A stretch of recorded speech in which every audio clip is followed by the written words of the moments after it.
Hello students, welcome to the best coaching classes. Hope you all are fine. आज हम आप लोगों के लिए वीडियो लेकर आए हैं कि कुरुक्षेत्र यूनिवर्सिटी में जो आपके लॉन्ग क्वेश्चंस रहते हैं 14 मार्क्स के, आपको उन क्वेश्चंस को कैसे अटेम्प्ट करना है। बिकॉज आप लोगों का जो अब तक का लेवल रहता है वो स्कूल लेवल रहता है और स्कूल में जो मैक्सिमम क्वेश्चन आता है वो 6 मार्क्स का आता है, राइट। तो आप लोगों के लिए ये एक न्यू थिंग है कि 14 मार्क्स का क्वेश्चन कैसे अटेम्प्ट करें, क्योंकि क्वेश्चन पेपर में सिर्फ आपको 5 क्वेश्चंस ही चूज करने हैं। इस चीज के ऊपर मैंने आपको एक वीडियो भी प्रोवाइड किया था कि इंपॉर्टेंट क्वेश्चंस क्या हैं आपके अकाउंट्स के एंड पेपर का पैटर्न क्या रहने वाला है और किस यूनिट में से कितने एग्जाम्स रहने वाले हैं। अगर आप लोगों ने वो वीडियो नहीं देखा तो मैं आज उसका लिंक भी आपको डिस्क्रिप्शन बॉक्स में प्रोवाइड कर दूंगी, आप वहां से जाकर देख सकते हैं। सो आज का वीडियो स्टार्ट करते हैं इस टॉपिक पर कि आपको 14 मार्क्स के क्वेश्चन को कैसे अटेम्प्ट करना है और कितनी शीट्स तक एक क्वेश्चन जाना चाहिए और कितने क्वेश्चन पेपर में आपको अटेम्प्ट करने हैं। अगर आप चैनल पर नए हैं तो चैनल सब्सक्राइब कर लीजिए, साथ ही साथ बेल आइकन क्लिक कर लीजिए ताकि आने वाले सभी वीडियोस के अपडेट्स आपको मिलते रहें। सो देखिए, आपके जो पेपर का पैटर्न रहेगा, क्वेश्चन नंबर 1 जो आपके पास आएगा वो कंपल्सरी होगा, जिसमें आपके 7 क्वेश्चंस ऑलमोस्ट रहने वाले हैं 2 मार्क्स के। जो आप 2 मार्क्स के क्वेश्चन अटेम्प्ट करेंगे उसमें आप मिनिमम 1 शीट तो कवर करें, ठीक है। ऐसा नहीं है कि जैसे स्कूल्स में होता था कि लाइक 2 मार्क्स का क्वेश्चन आया तो आपने 3 to 4 लाइन्स में लिख दिया और आप सोचे कि 3 to 4 lines are enough. No, आपको यूनिवर्सिटी का पेपर जो है वो कहीं ना कहीं आप अटेम्प्ट कर रहे हो तो आपको 2 मार्क्स के क्वेश्चन में भी एटलीस्ट 1 पेज यानी कि 1 शीट आपको कवर करनी पड़ेगी। आपको पता ही है एग्जाम में आपको एल साइज शीट जो है वो प्रोवाइड की जाती है। सो 1 शीट जो है वो एक क्वेश्चन के लिए एटलीस्ट आपको फिल करनी होगी। जैसे सपोज कीजिए आपके पास एग्जाम में आ जाता है what do you mean by accounting, right. तो अकाउंटिंग का सबसे पहले आप क्या करें, मीनिंग देंगे। आप सबको पता है accounting is an art of recording, classifying, summarising and interpreting the results of financial nature transactions, right.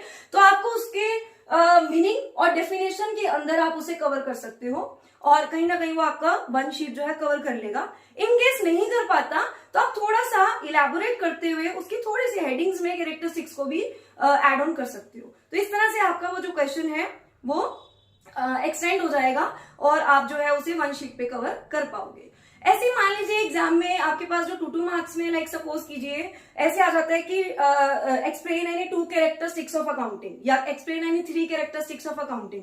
आपको जस्ट ये नहीं करना कि हाँ ठीक है सिर्फ 3 कैरेक्टरिस्टिक्स पूछी है तो उसी को मतलब लिखना है। तो आपको सबसे पहले क्या करना है, आप अच्छे से हेडिंग दे सकते हैं। सपोज कीजिए थोड़ा सा बोल्ड में हेडिंग्स को दे सकते हैं कि कैरेक्टरिस्टिक्स ऑफ अकाउंटिंग, और सबसे पहले आप छोटा सा इसका डायग्राम बना सकते हैं। एग्जामिनर को यह भी नहीं लगना चाहिए, जो भी चेकर होगा, कि आपने सिर्फ शीट ही फिल की है। डायग्राम्स भी आपको सोच समझ के बनाने हैं। अभी मैं आपको सारी टिप्स दूंगी। अब आप इसमें क्या कर सकते हो, आप एक छोटा सा डायग्राम बना लीजिए बिकॉज ये 2 मार्क्स का ही क्वेश्चन है। 2 मार्क्स का ही क्वेश्चन है तो उसमें आप जो है अपने 3 to 4 पॉइंट्स आप अपने पहले हेडिंग्स की फॉर्म में दे सकते हो कि मैं किन पॉइंट्स को जो है इसमें एक्सप्लेन करने वाला हूं, राइट। आपने कोई 4 पॉइंट्स आपको पता है आपने लिख दिए, बट आप एक्सप्लेन करते समय 2 या 3 मैक्सिमम इतने इनफ है कर देंगे तो आपको 2 में से 2 मार्क्स जो है वो चेकर देकर जाएगा, right. Presentation is must, means आपको मैं आज की वीडियो में सिर्फ और सिर्फ प्रेजेंटेशन के ऊपर वर्क करना सिखा रही हूं कि आपको एग्जाम में प्रेजेंटेशन कैसे देनी है। सो 2 मार्क्स के क्वेश्चन को ये नहीं है कि आप सिर्फ 2, 3, 4 लाइंस में लिखेंगे और आप सोचेंगे कि आपको पेपर में नंबर मिल जाएंगे, ऐसा नहीं होगा। सो आपको थोड़ा सा एक्सप्लेन करना पड़ेगा, प्रेजेंटेशन पे वर्क करना पड़ेगा, राइट। अब आपको आइडिया लग गया होगा 2 मार्क्स के क्वेश्चन को कैसे अटेम्प्ट करना है। अब चलते हैं 14 मार्क्स के क्वेश्चन को कैसे अटेम्प्ट करना है।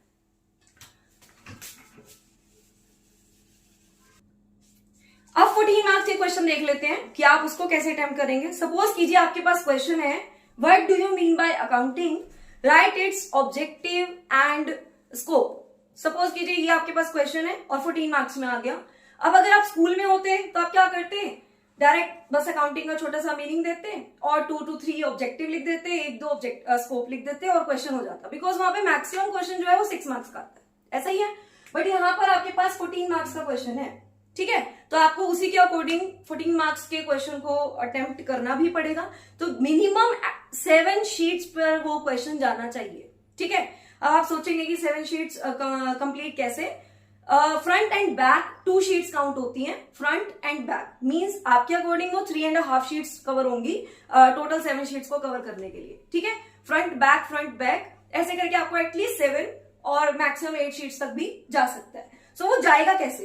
तो सबसे पहले आप क्या करें, क्वेश्चन की स्टार्टिंग हमेशा इंट्रोडक्शन से करें कि जो भी टॉपिक आपसे क्वेश्चन में पूछा गया है उसकी इंट्रोडक्शन दे पहले. ठीक है, सबसे पहले आप बड़ा जो है उस टॉपिक के बारे में इंट्रोड्यूस करवा सकते हैं कि what is accounting and accounting जो है वो आप करते क्यों हैं, इसका मेन पर्पस क्या है. ठीक है, तो उसको आप एक पैराग्राफ की फॉर्म में जो है वो एक्सप्लेन कर सकते हैं. तो सबसे पहले आप इंट्रोडक्शन से स्टार्ट करें. ठीक है, आप जो मेन हेडिंग है उनको थोड़ा बोल्ड और थोड़ा बड़े साइज में भी लिख सकते हैं ताकि वो अलग से ही आपके जो है वो शो हो. ठीक है, सो इंट्रोडक्शन. उसके बाद नेक्स्ट जो है ये कहीं ना कहीं आपका एक पेज कवर कर जाता है, नहीं तो हाफ से ज्यादा तो कवर कर ही जाता है. ठीक है, नेक्स्ट अब आप दें मीनिंग कि मीनिंग ऑफ अकाउंटिंग क्या है. ठीक है, अब आपको क्या करना है, बुलेट्स यूज करने हैं या थोड़ा सा डायग्रामेटिक फॉर्म में भी हेडिंग्स को जो है वो थोड़ा सा आप कह सकते हो कि प्रेजेंट करना है. सो जैसा अंडरलाइन इसके नीचे हो वैसा ही मेन सभी हेडिंग्स के नीचे हो, ये ध्यान रखिएगा. ठीक है, अगर आप इसे एक डायग्राम की फॉर्म में यानी कि जैसे बादल बना देना या अंडरलाइन 2 अंडरलाइंस करना, तो जैसा आप प्रेजेंट फर्स्ट हेडिंग में कर रहे हैं वैसा ही सभी मेन हेडिंग्स में करें. और जैसा इनके सब हेडिंग्स में आप अंडरलाइन करते हैं तो वो भी सेम पैटर्न ही रहना चाहिए. मींस बुलेट्स आप बहुत ध्यान से यूज करें एंड अंडरलाइंस का जो सिस्टम है वो भी बहुत ध्यान से यूज करें. अगर आप ऐसे बादल की फॉर्म में लिखते हैं या फिर आप राउंड शेप में इसे ऐसे हेडिंग को देते हैं तो वो सारी मेन हेडिंग्स के लिए सेम पैटर्न ही आपका यूज होना चाहिए. ठीक है, नेक्स्ट आपने हेडिंग दे दी मीनिंग. अब आप अकाउंटिंग का मीनिंग देंगे.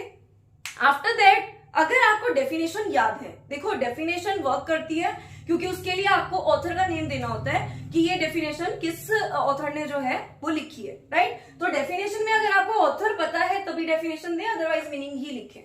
ठीक है, उसके बाद आपसे मेन क्वेश्चन पूछा गया ऑब्जेक्टिव्स और आपका नेक्स्ट जो मैंने बोला कि ऑब्जेक्टिव एंड स्कोप सपोज कीजिए पूछ लिया, जस्ट ऑब्जेक्टिव ही पूछ लिया, तो आप क्या करेंगे, ऑब्जेक्टिव के लिए सबसे पहले मेन हेडिंग जो है वो ऑब्जेक्टिव डालेंगे और उसके बाद आप उसका थोड़ा सा डायग्राम जो है वो फ्लो चार्ट की फॉर्म में दे सकते हैं. ठीक है, जैसे सपोज कीजिए आपने मेन हेडिंग डाली ऑब्जेक्टिव्स,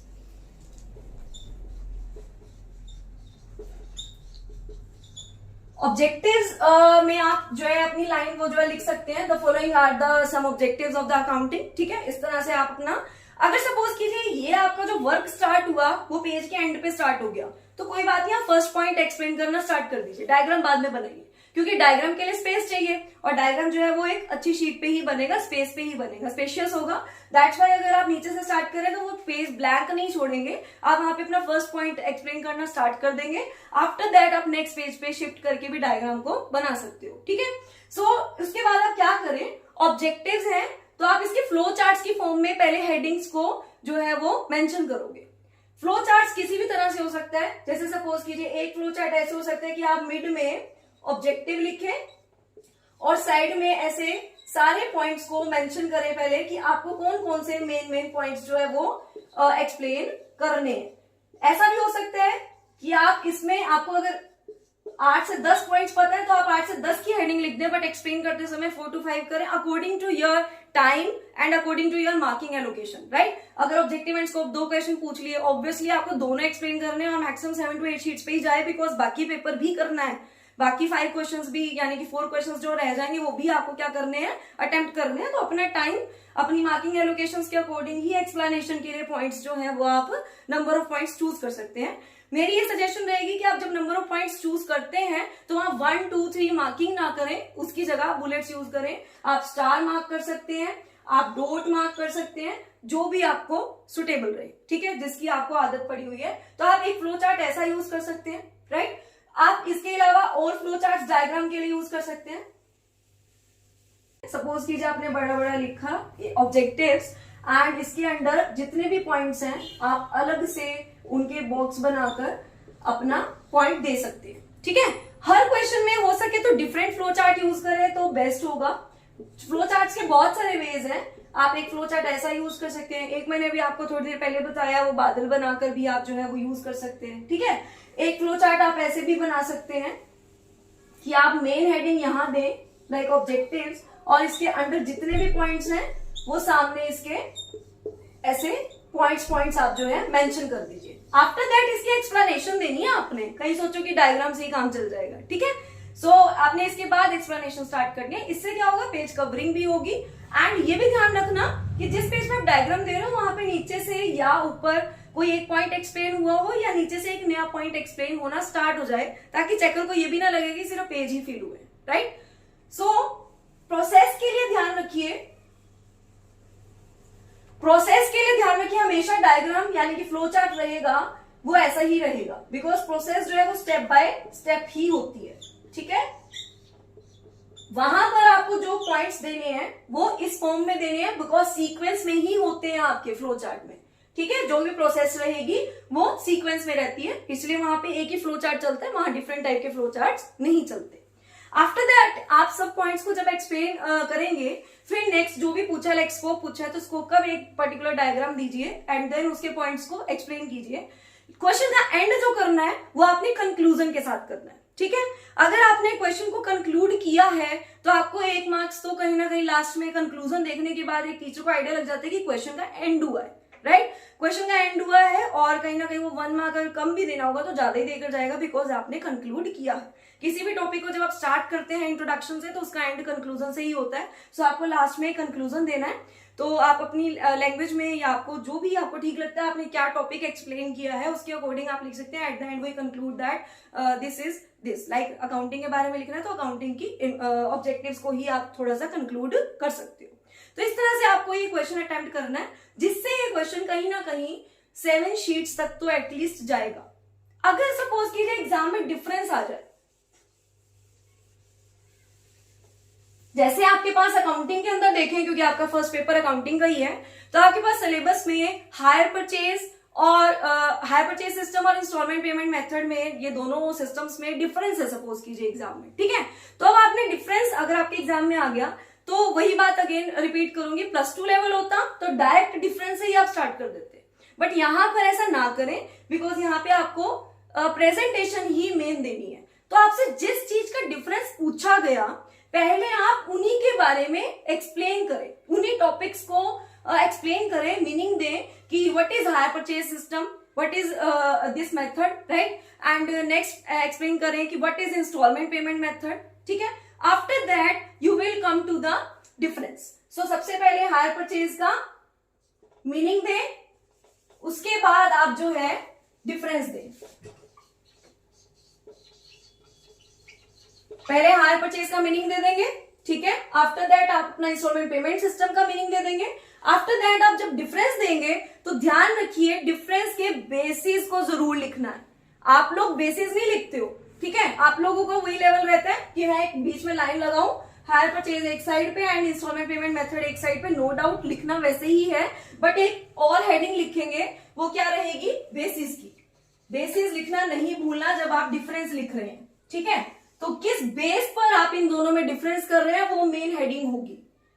और जब आप डिफरेंस लिखते हैं, सपोज कीजिए यहाँ पे कोई भी बेस आपने लिखा और इसकी जो डिफरेंस की लाइंस गई वो 3 गई जब भी एक्सप्लेनेशन आपने दी, और इधर दूसरा मेथड लिखा है जिसमें वो लाइंस कहीं ना कहीं 4 चली गई, ठीक है, तो नेक्स्ट जो बेसिस लिखते हैं ध्यान रखिए आपको यहां से नहीं लिखना, यहां पर भी आप ये देखें कि यहां तक आपका एक फर्स्ट पॉइंट कवर हुआ है, तो आप उससे नेक्स्ट लाइन में ही डिफरेंस को लिखें। जब आप डिफरेंसेस भी दे रहे हैं तो आप स्पेस दें, एटलीस्ट 1 लाइन जो है वो वैकेंट रखें, फिर नेक्स्ट पॉइंट स्टार्ट करें, तो इससे एक तो पॉइंट और पॉइंट टू पॉइंट के बीच में एक सेपरेसी आ जाएगी कि आपने नेक्स्ट पॉइंट जो स्टार्ट ले लिया, और एक स्पेस छोड़ने से आपकी जो प्रेजेंटेशन है वो भी बेस्ट होगी, ठीक है। सो ये था मेरा आज का वीडियो कि पेपर में 14 मार्क्स के क्वेश्चन को कैसे अटेम्प्ट करना है। अगर आपको ये वीडियो पसंद आए तो प्लीज लाइक कर दीजिएगा। लास्ट में मैं ये जरूर बताऊंगी कि मैंने अकाउंटिंग के कुछ वीडियोस जो है अपने चैनल पे अपलोड किए हुए हैं, और कल जो है मैंने एक वीडियो अपलोड किया था कि इंपॉर्टेंट चैप्टर्स क्या रहेंगे आपके अकाउंटिंग के लिए, तो आप वो वीडियो अगर नहीं देखा तो उनके लिंक्स आपको मैं डिस्क्रिप्शन बॉक्स में प्रोवाइड कर दूंगी, वहां से जाकर देख लीजिएगा, आपके लिए हेल्पफुल रहेंगे। अगर चैनल पर नए हैं तो चैनल सब्सक्राइब करना मत भूलिएगा। अगर वीडियो हेल्पफुल रही हो तो प्लीज ज्यादा से ज्यादा लाइक करके जाइए और ज्यादा से ज्यादा स्टूडेंट्स तक शेयर कर दीजिए। Thank you and have a nice day.